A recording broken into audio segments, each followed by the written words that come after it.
C'est pendant la belle saison que vous risquez le plus de croiser des chevaux sur la route. C'est donc le bon moment pour rappeler les règles que doivent suivre les cavaliers, mais aussi les obligations des autres usagers en présence de chevaux. Avant de prendre la route, pouvoir maîtriser sa monture, donc commencer dans des clubs, dans un endroit fermé, pouvoir tourner à gauche, tourner à droite et surtout s'arrêter. Je crois que c'est le plus important, la maîtrise de la monture. Et puis penser à sa protection personnelle aussi.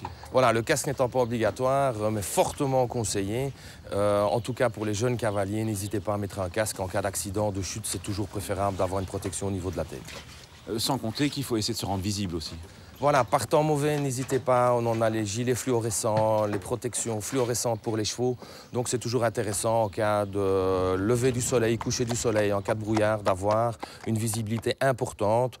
Le gilet classique qu'on peut trouver dans le commerce facile, on le met au-dessus de sa veste, il n'y a pas de souci. Par ailleurs, rappelons qu'un cavalier est un conducteur et le reste, même s'il conduit son cheval à la main. Et il ne peut par exemple pas faire usage de son GSM en le tenant en main ou circuler en état d'imprégnation alcoolique.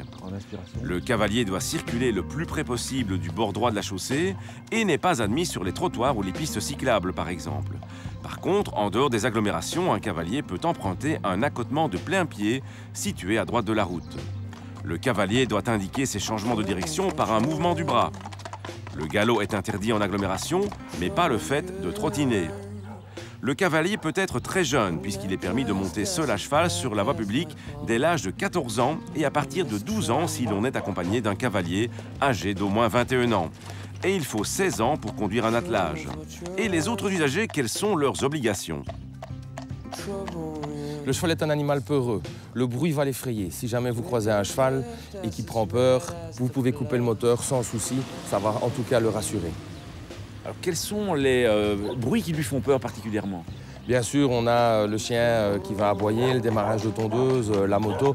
En règle générale, ces différents bruits vont l'effrayer fortement. Simplement, couper, tenir le chien en laisse, couper le moteur. À ce moment-là, on n'aura plus de problème. Enfin, rappelons qu'un automobiliste ne peut couper un groupe de chevaux. Les groupes de plus de 10 cavaliers peuvent d'ailleurs être accompagnés d'un chef de groupe âgé de plus de 21 ans.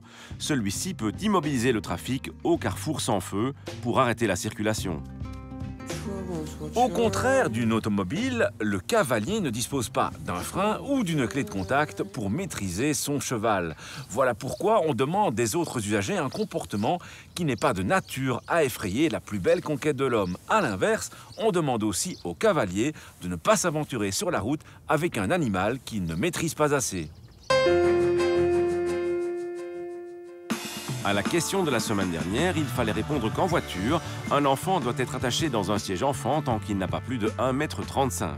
À gagner cette semaine, un trolley de voyage. La question, le port du casque pour les cavaliers est obligatoire, obligatoire pour les moins de 18 ans ou facultatif mais fortement recommandé. Soit vous téléphonez au 0905 56 493, soit vous envoyez un SMS au 60 20 en tapant contact 1, 2 ou 3.